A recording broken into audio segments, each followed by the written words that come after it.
Tere, Svetlana Indvetska. Missugune on teie valimisprogramm? Kohe ma tutvustan ära oma programmiga.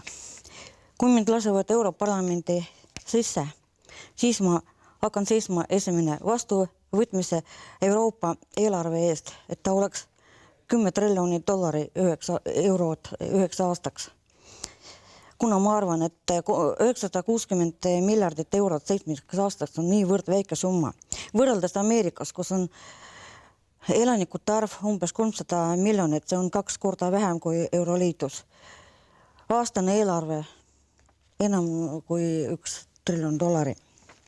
Teine, seisan selle eest, et iga üks Euroopa elanikkondadele makstakse välja 500 eurot kuus, alates sünnitamisest ja kuni surmani ära.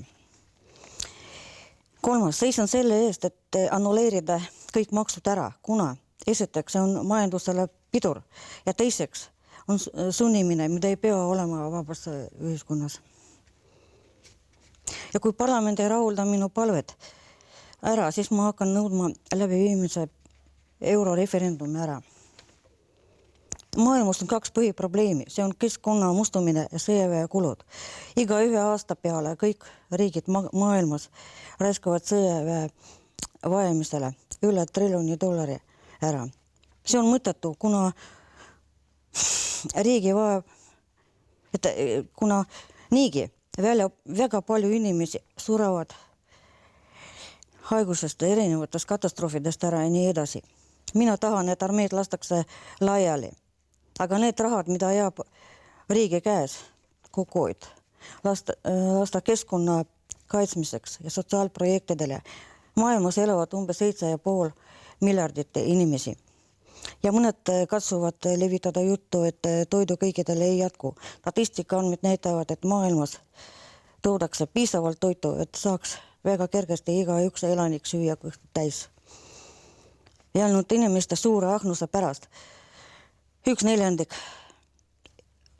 elanikud maailmas kannatavad nälga pärast. Eluõigusi on põhiinimeste õigus.